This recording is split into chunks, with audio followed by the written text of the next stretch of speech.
You're here with a burden in your heart, if you're here with the feeling of unworthiness to worship God, well, you've come to the right place because God is a merciful God and He's been waiting for you to come. Are you ready? Yes. If you're ready, let's all together pray our family prayer here at the feast. Today, I receive all of God's love for me. Today, I open myself to the unbounded, limitless, overflowing abundance of God's universe. Today, I open myself to God's blessings, healing, and miracles. Today, I open myself to God's word so that I become more like Jesus every day. And today, I proclaim that I'm God's beloved, I'm God's servant, I'm God's powerful champion. And because I am blessed with the world in Jesus' name. Amen. Let's sing to the Word of God. Thy word is a lamp unto my feet and a light unto my path. I pray that the Word of God will speak to you as we go on with the second talk of our series, With All Our Strength. Pakisabi nga, with all your strength. With all your strength. It's all about loving God with a healthy body. Yes, we want to take care of our health, but not just for our health. It's for a higher purpose. And we'll be reading from Psalm 127, verses 1 to 2. It says there, unless the Lord builds the house, the builders labor in vain. Unless the Lord watches over the city, the guards stand watch in vain. In vain, you rise early and stay up late, toiling for food to eat, for He grants sleep to those He loves. Everybody say, He grants sleep to those He loves. I want you to receive the message. Trust your watchman.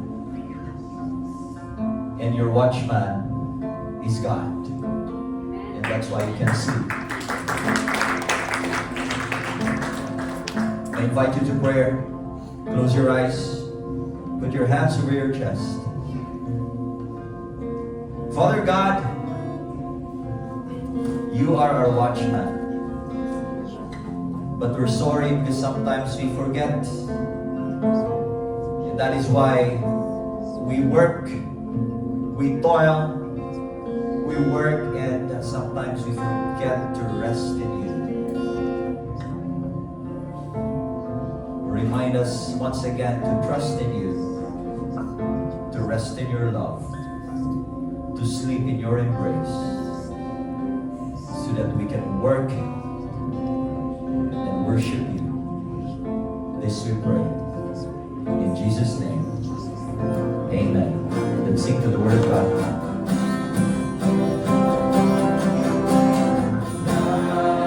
Thy word is a lamp unto my feet and a light unto my path. Palakpakan natin si Lord. Bago kayo magsuko, tingin-tingin sa tabi, give a high five to at least 7 people around you and say, trust your watchman. Trust your watchman. Trust your watchman. Trust your watchman. Thank you so much. You may be seated. I want to see a raise of hands of those who are coming for the first time. First-timers, are you here? Yay! Welcome po! Thank you so much. Welcome sa Feast Baguio. We hope to see you more often. Mamaya po, we'll give you a welcome gift as we have our kwentuhan. I want to ask a question, and I want you to be honest. How many of you, or raise your hand, if your average sleeping time is 7 hours and above. Okay, I see 1, 2, 3, 4, 5, 6. Okay, 7. Thank you. Sige. Raise your hand if your sleeping time is less than 7 hours. Woo! Mas marami. Mas marami. Grabe, ano? Brothers and sisters, we need to do something. We have a problem. We have a problem. Ayon sa World Health Organization, and this is the most recent scientific research, we humans need between 7 to 9 hours of sleep every day. Between 7 to 9. Minsan, depende pa sa DNA. Yung iba okay na sa 7, yung iba 9. 8, but 7 to 9. And it's surprising because in a news article that appeared in Philstar, in June 28, 2024, sabi ng headline, Filipinos, most sleepless people in Asia, 4th in the world. Bakit gano'n? Meron tayong almost 200 countries in the world and we rank number 4 in the lack of sleep. Parang top tayo sa hindi magandang mga bagay, ano? So this is bad news. This is bad news. Sabihin sa katabi, that is bad news. Bakit? Because sleep deprivation is affecting us spiritually, emotionally, physically. And that's why we need to do something. Tapikin ang balikat ng nasa kanan, sabihin mo sa kanya, you need to do something. Ito. May research from Johns Hopkins Medicine. It's scary. Sabihin nyo nga, scary. Nakakatakot. Tingnan nyo Sleeping fewer than 6 hours per night is associated with a 20% higher risk of heart attack. Chronic insomnia can increase this risk by up to 69%. Pangalawa, mga kababayan, pumalakpak. Listen to this, listen to this. Kung may pumalakpak sa tabi mo, sabi mo sa kanya, listen to this. Women with persistent insomnia and short sleep duration, which is under 5 hours, may face a 75% higher risk of heart disease. Overall, habitual short sleep is linked to a 48% increased risk in developing heart disease. Ano pa? Some studies report that sleeping 5 hours or less are nearly 3 times or 300% more likely to develop type 2 diabetes. Ano pa? Adults sleeping less than 5 hours have a 55% higher risk of obesity. And this is an interesting paradox. Ask me why. Kasi akala natin minsan baliktad, di ba? So gusto mo bang mag-lose weight? Ha? Do you want to lose weight? Matulog ka. Matulog ka ng 8 oras. Okay? A day. Ito pa, lack of sleep is associated with 36% increased risk of colorectal cancer. Matindi. Ito pa, consistent sleeping 6 hours or less sa edad na 50 or 60 or 70 is associated with 33% increased risk of dementia. And if sleeping 5 hours or less, the risk goes up to a 100%. In other words, sleep deprivation can age your brain 3 to 5 years faster. Sleep deprivation, ito pa, increases your risk for depression and severe anxiety. Pag ikaw ay sleep deprived, you're 3 times more likely to catch a cold. Naranasan niyo yan? Yes. Ako, naranasan ko din yan. Ayaw ko yan. Ayaw ko na kukod kasi parang simple yan, pero, di ba, you don't feel comfortable. You cannot interact the way you want to interact with people, with your loved ones. And it's not safe. Sleep. Eto, in the US alone, there are 6,000 fatal accidents every year because of drowsy driving. Nakakatakot ba o nakakatakot? Tabingin ang balikat ng nasa kaliwa, sabihin mo sa kanya, you need to do something. Today, we want to see sleep not just on physical health perspective, but from the Bible's perspective. Are you ready? Everybody say, I'm ready. I'm ready. Everybody say, I'm listening. I'm listening. From the Bible's perspective, we have to understand that sleep is an act of worship. Sleep is a liturgy of surrender. And your bed can be an altar. Kaya matulog ka. Sabihin sa katabi, matulog ka. Pero wag ngayon. Wag ngayon. Matulog ka paggabi, matulog ka mamayang gabi. And, you know, today I want to give you 4 soul-changing reasons bakit sinasabi natin na ang tulog ay banal. Are you ready? Yes. Reason number 1. Your first act of the day is to God rest. Everybody say God rest. God rest. Sabihin sa katabi, yan ang first act. Yan ang first act. Tayo, in this 21st century, yung day natin, yung araw natin, akala natin nagsisimula when we wake up. Correct? Yes. That's how we understand day. But in the Hebrew scriptures, in the Bible, the day starts at sunset. Kahapon. Pag lumulubog yung araw. And even among religious Jews today, ganito sila magmarka ng kanilang araw.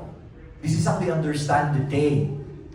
And if you look at Genesis 1 verse 5, it says there, God called the light day, and the darkness He called night. And there was evening, and there was morning, the first day. So it started nung evening.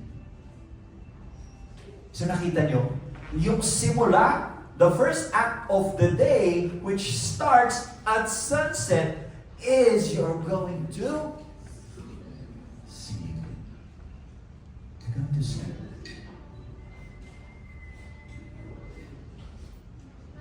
The invitation is not to work, but rather to rest in the Lord. Our first act of the day is not to toil, is not to work, but to trust. Magtiwala ka. Di ba? Aminin mo minsan, bakit hindi ka makatulog? Kasi you're thinking of something. You want to resolve something. You want to solve a problem that you cannot do at that time. And here comes a moment when you need to trust. Kailangan magtiwala. Nandyan si Lord. Now, there's a deeper theology behind this strange paradigm. We wake up into a world where God is already working. Everybody see, God is already working. God is already working. We wake up in the world sa mundo kung saan ang Diyos ay matagal nang nagsimulang magtrabaho, gumalaw, and that means natulog ka, pag gumising ka, you are going to join His work.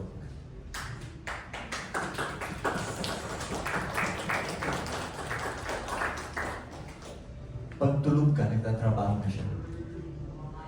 Kaya magtiwala ka. Magtiwala sa Kanya. Amen? We have to remind ourselves that not everything depends on our control. Bakit hindi ka makatulog? You want to control. Reason number 2. Sleep is spiritual warfare against pride. Sabi niyo nga, spiritual warfare against pride.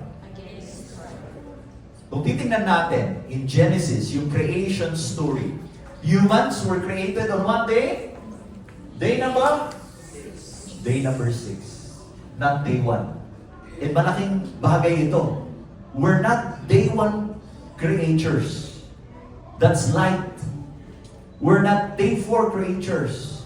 Yun yung mga stars. We are day 6. Tayo, mga tao. In other words, tayo ay may limit. We are limited. Everybody say, I am limited. I am limited. And that's why, kung ayaw mong matulog, if you refuse to sleep, you're trying to be like God. You're trying to do it your way. Sabi nung Psalm 121 verse 4, neither slumber nor sleep. Sino yan? Si Lord yan. He never sleeps. You know He never slumbers. Si God yun? If you try not to sleep, are you trying to be like God? Tanong mo yung katabi mo, are you trying to be like God?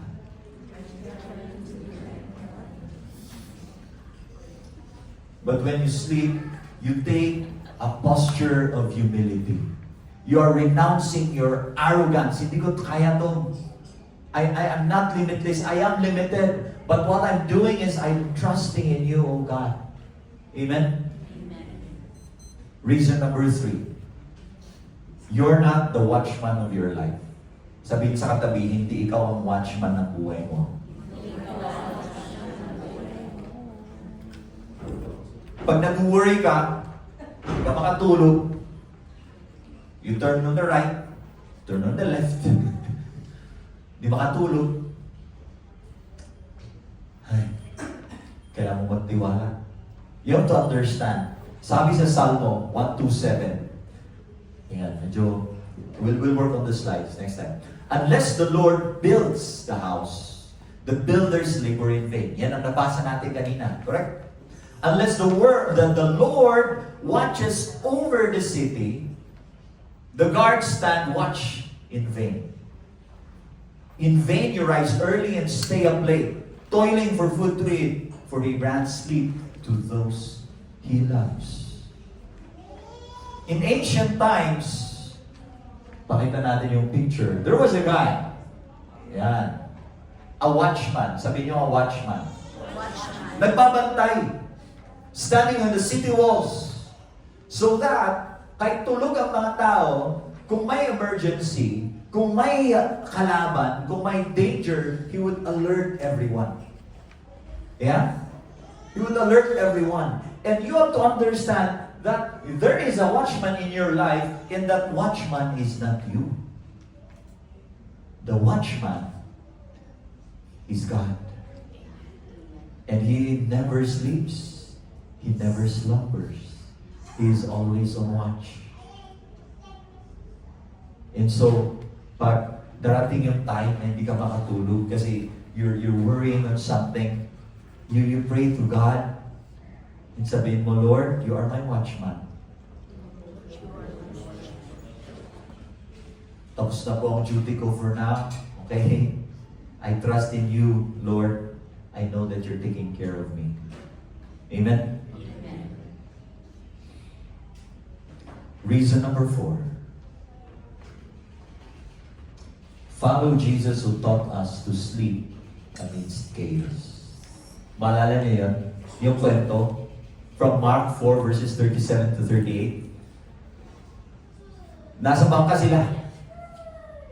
Okay? They were in a boat, and it says there, but soon a fierce storm came up. High waves were breaking into the boat, and it began to fill with water. Jesus, imagine yun, ha? There was this fierce storm. Water's coming into the boat already. But Jesus was sleeping at the back of the boat. With his head on a cushion. And the disciples woke him up shouting, "Teacher, don't you care that we're going to drown? Don't you care that we are going to drown?" Tanong, bakit si Jesus ay natutulog in that dangerous situation? Katakot yun, di ba? It can be a moment of life in death situation.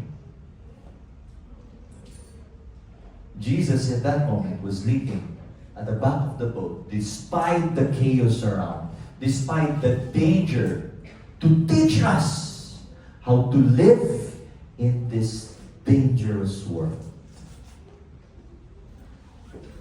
Reminding us na, hey, nandiyan si Lord. Amen? Nandiyan si Lord.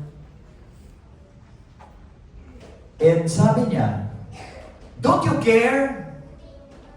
Hey, sino bang nagsabi na pag natutulog ka ay you don't care? Huh? This is telling us that when you sleep, it doesn't mean you don't care. It's not equals not caring. No, no, no, no. It's not about being lazy. He was sleeping because he knew who was in charge of the storm. Do you believe that God is in charge? Yes. So as long as you're living on earth, we have to understand that there will be dangers, there will be chaos, may mga haguluhan, may mga problema. And that means you need to learn to sleep in the chaos of your life, trusting in the Lord that He is in charge.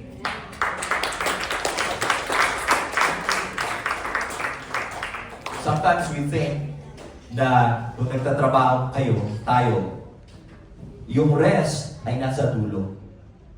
Parang nasa finish line pa. Parang trabaho ako, okay, and then my reward is to sleep. Yeah? Pero, we have to understand that sleep is not the reward of finishing work. Sleep is a requirement to finish the work. Amen? You know, I know this is very personal to me. Early on as a professional auditor, there were times that I had to try to work 24/7. It was awful. Pero parang may yabang ako na, I did that, you know? Di ba? Parang may badge of honor. Minsan ngayon, di ba? Nakatulog ka ba? Hindi, may tinapos ako ganito-ganyan eh. Tapos parang may sense of pride. And sometimes, I understand that there will be times that you need to work overnight. Why? It's a requirement. It's for some reasons, kailangan mo talagang tapusin. But, if it becomes your lifestyle, delikado. Delikado. And I know that even young people here are struggling with this. Yeah? We have to learn how to sleep as well. Yung tamang timpla. Di ba? Sabihin sa katabi, tamang timpla. Parang kape lang. Yeah. So, here's the thing. Sleep. Everybody say sleep. Sleep. Eto. There are 12 practical steps that we can learn. First off, this is from Brother Bo. And I'll be sharing with you his 12 practical steps. And I'll comment also on the things that I do. Ayan. Kasi yung iba, I don't do it. But I still share from Brother Bo. Kasi baka yung iba is applicable sa inyo. Okay. Are you ready? Yes. Everybody say, let's get practical. Let's get practical. And again, yung purpose, hindi lang para sa health natin, kundi para sa ating mga mahal sa buhay. We can love them more. We can serve more. And we can love the Lord our God with all our Amen. So, step number 1. Tip. Fix wake-up time. Keep one fixed wake-up time. Kung alas 5, alas 5. Alas 6, alas 6. And try to be consistent kahit weekends. Kasi, ibig sabihin, yung sleeping time mo, you try to make it consistent as well. Kasi, you're aiming na, uy, gising ka ng ano eh. Alas 7 ba? Alas 8 ba? Okay? So, keep one fixed wake-up time. Pangalawa, get sunlight early. So, labas ka. Labas ka. Pag nagagawa ko to, it's beautiful. Ang sarap. Sarap ng feeling. Yung isa sa mga unang mag-welcome sa iyo is the sun. Even 10 to 20 minutes, sarap yan. Kung medyo cloudy, lalo na dito, lalo na ngayon sa Baguio, maginaw. Oo. Kahapon lang, nandun ako sa Bugyas, Batayan. Okay, duman ako ng Ato, daming turista. May araw nga, pero pagdating ko ng Bugyas, ganon din. Nandun ako sa labas. Tapos, we started the day, they were praying the rosary already, and I was joining, pero ang lamig, kaya doon ako sa labas. Well, I'm praying. Because we need sunlight. Yeah. Everybody say get sunlight. Yes, sunlight. Number 3. At least 8 hours before bedtime. Okay, ayaw nila to, ayaw nila. Maraming ayaw nito. Kape is life. Okay? Pero sabi ni brother, at least 8 hours before bedtime, stop caffeine. Kape, tsaa, cola, tsokolate, iwas. So kung ang sleeping time mo ay alas 8, pag 12 noon, yun yung cut-off mo. Tama? Pag alas 10 yung sleeping time mo ng gabi, ang cut-off mo ay alas 2. Ayan. Well, sometimes, ako medyo nag-extend. Siguro mga 2-3 pwede pa. Ayan. Kasi pag lumagpas nun, ay talaga, feel ko yan. Hindi ako makatulog. Kaya nagko-complain ako kay Brother O. Sabi ko, grabe. Gabi ako sa kailan, bro. Hindi na ako makatulog. Hindi na ako magkakabi doon. Ay, hindi na ako magkakatabi. Nang lagpas, alas 3 or alas 2. Ayan. Number 4. Ito ah. By the way, bakit iwas ang kape? Kasi caffeine, di ba? It affects your sleep. Number 4. Try to have 1 hour wind down. Everybody say wind down. So try to have a simple routine nightly. Pwedeng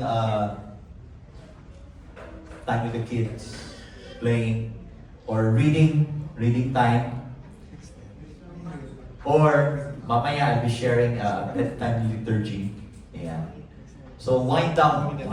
Kung matulog ka ng, I don't know, what's your sleeping time? 10? Okay, 10. So by 9, you start na. Ayan. And I know this is difficult. Ako din, I'm preaching to myself. And you know, on my phone, meron akong sinet na reminder. At 9 p.m., may nakaset sa phone ko, sleep on.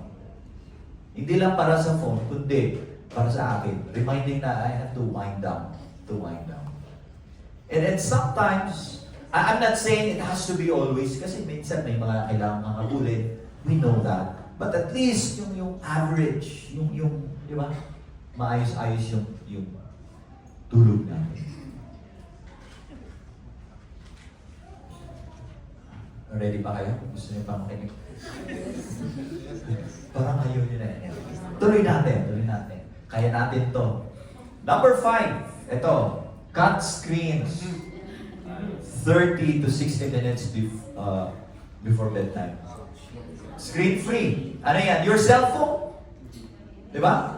Artificial light, yung blue light na yan from our cell phones or from the TV, it tricks our biology. Paano niya tinitrick? Sabi niya, it's still daytime. It's still work time. Diba? Kaya kung nakatingin ka sa laptop mo, talagang gising ka pa.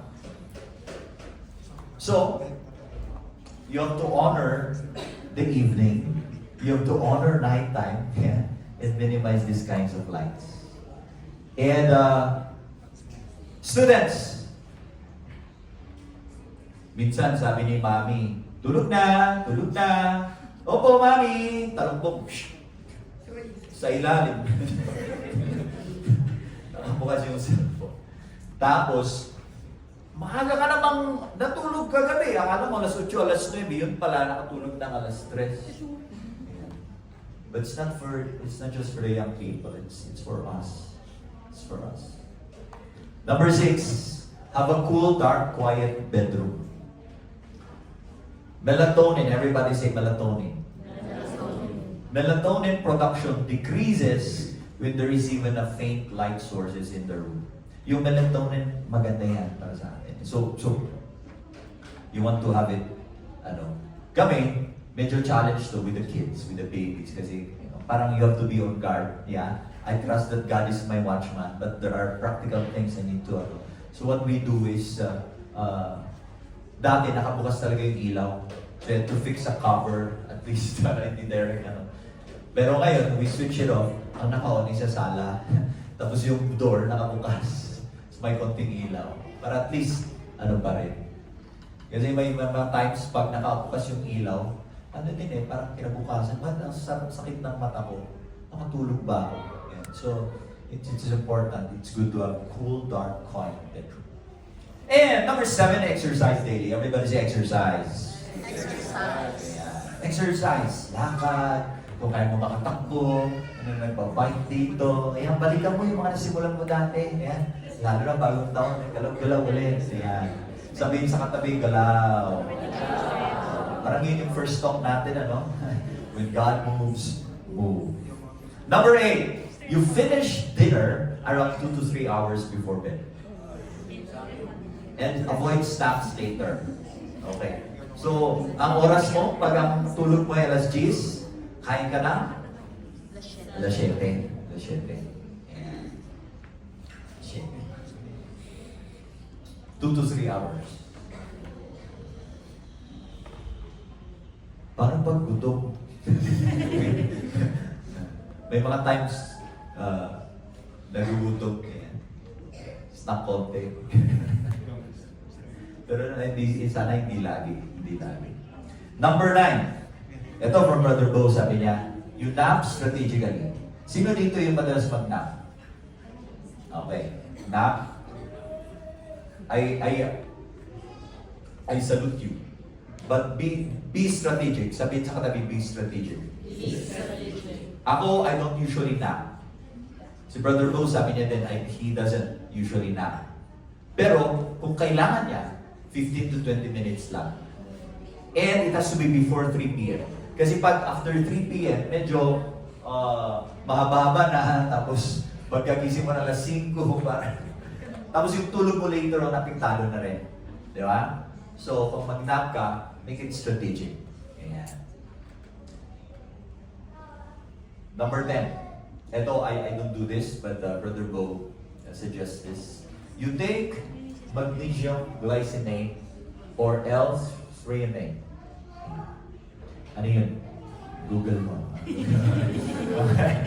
Okay, that's your assignment. That's your assignment. It's a vitamin that calms your nervous system and perhaps lengthen yung deep sleep. Okay? Deep sleep. Number 11. Ito very applicable sa lahat. Bedtime liturgy. Everybody say bedtime liturgy. Bedtime. Sino dito ang may bedtime liturgy or bedtime routine? Very good. Ano yan? Exercise. Ayan. Walking. Okay. Light exercise. So here's what you can do. Here's what we can do as part of our bedtime liturgy or prayer or routine as we are winding down. Sa dulo ng ating winding down, you try to do a day scan. Ano yung day scan? Balikan mo yung araw mo. Ano yung mga nagawa mo? Ano yung mga naging blessings ng araw mo? Ano yung mga kino-concern mo pa? Okay? Ayan. Ano yung mga nangyayari sa araw? You scan your day in your mind. Okay? And Brother Bo would share na kasi two parts ito eh. Yung first part, naka-kneel down na siya. Base ka. Part ng kanyang prayer. Okay? So, you can kneel down, you can sit down, or kanina lang si brother, sabi niya, natutunan niya pag umiinom siya ng tubig naka-kneel down. Ganda. Ganda. Para daw sa kidneys, yung explanation. Ayan. Pero ang ganda rin ng posture, di ba? Parang you're saying, thank you Lord for this water. So in your day scan, you can kneel down. Okay? As you're thinking of that, the blessings of the day, the things that you're working on, the things that you're grateful for, salamat dito Lord, ito yung mga inaayos ko pa, ganyan. Okay? Habang nagdarasal ka. Darasal. The second part, ito na yung pwede kang matulog. Gusto kong humiga dito. You're lying down, okay? So, habang nakahiga ka, ito na rin yung part na parang patulog ka na rin. Okay? Ano yung second part? Yung you're thinking of the things that you're grateful for in your prayer. So, patulog ka with all this gratitude in your heart. Amen? And there's a prayer, that's number 12. You can pray the prayer of release. Ano yan? Can we read it together? Lord, I am not God. You are my God. I have done what I could do. What is left undone, I leave to you, and I release my world into your hands. Give me a restful night and a peaceful death. Amen. We put that, I believe, in the bulletin as well. Ayan. By the way, parang naman natin si Brother Nins for... I hope nakakatulog ka pag hinahabol yung bulletin natin. Kaya, so that one. If you're also doing the nightly prayer on Hallow, or is that Ignatian? There is this beautiful prayer as well, to have a restful night and a peaceful death. Amen? Bakit peaceful death? Mamaya papaliwanag natin. But all these recommendations are simply ideas. Everybody say ideas. Suggestions, yes? Yung iba, it may fit you, yung iba, it may not fit you. Why? Because you have different bodies. We have different work, and you need to go to your doctor, consult them, right? Especially if you snore loudly, or you gas, or meron kang morning headache, or meron kang daytime sleepiness, ganyan, please consult your doctor. Yes? So, yun. Possible, din, ito, mga sleep apnea, restless legs, reflux, thyroid issues, depression, anxiety. You know, when you treat this, you will transform your sleep as well. Amen? Can all stand? Everybody say sleep. Sleep. Everybody say peaceful death. Bakit? Bakit nga ba? Noon, bata pa ako, narinig ko, may narinig ako isang pare, sabi niya, pag natutulog ka, you're rehearsing death. You're rehearsing death. Inilokano ko na nung matulog ka, in his language, hindi pala Ilocano, kasi sabi niya, kas lang ang pa-practice ang timatay. It's like you're practicing death. You're rehearsing death. Yeah? Here's a chilling statistic. 20% of heart attacks and 25% of strokes happen at night. So that means when we're sleeping, there is zero guarantee. Hindi natin alam na kinabukasan ay magigising tayo. Yeah? Kaya, kung matutulog tayo, let's make it intentional. We practice death. And in that prayer of release, yung dulo niya, may have a restful night and a peaceful death. And I know parang nakakatakot ito. It sounds morbid, correct? Okay, aminin natin. Sabihin nyo, it sounds morbid. But, ito, maraming mga canonized saints they practice memento mori. Sabihin nyo nga, memento mori. Memento mori. Kung nandun kayo, FeastCon, the other year, 2024, and when you heard the interview of Jonathan Rumi, the actor who played Jesus in The Chosen, dun sa dulo ng usapan nila ni Brother Go, he talked about memento mori as well. In Latin, it means, remember, you must die. Remember, you must die. And these saints, they display mga skulls, mga bungo sa kanilang kwarto to remind them of their end state. Yung dulo ng buhay nila.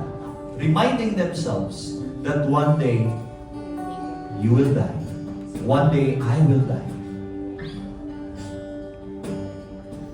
And I think this is one of the best gifts of sleep. That before you slip into unconsciousness, yung hindi mo alam, before you go into sleep and you are like helpless there, you are surrendered to God. You surrendered everything, your life to God. Na sabi mo, Lord, give me a restful night and a peaceful death. Lord, ikaw na po talaga ang aking watchman. And this amazing watchman will be there guarding you, close to you, by your side.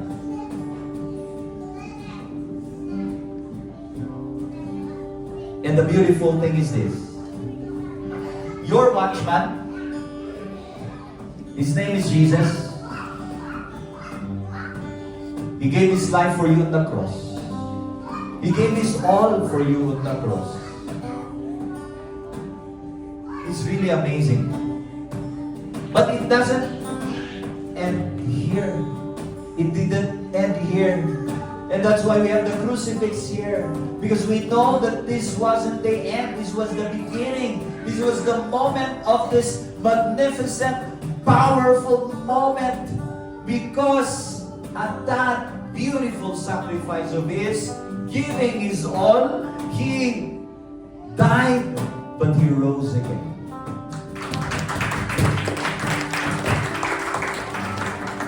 So yung watchman mo hindi patay. Siya ay buhay. Watching over you. Hindi ka pa nagtitiwala. You're trying to control. Trust in the Lord. Yes, you're not saying, I don't trust you, Lord. But in what you do, unconsciously, you're trying to control things that you really cannot control. Be inspired by Saint Joseph, the worker. Everybody say the worker. A worker. But Saint Joseph, tatay talaga nagtrabaho yan para sa kanyang pamilya. But we know also Saint Joseph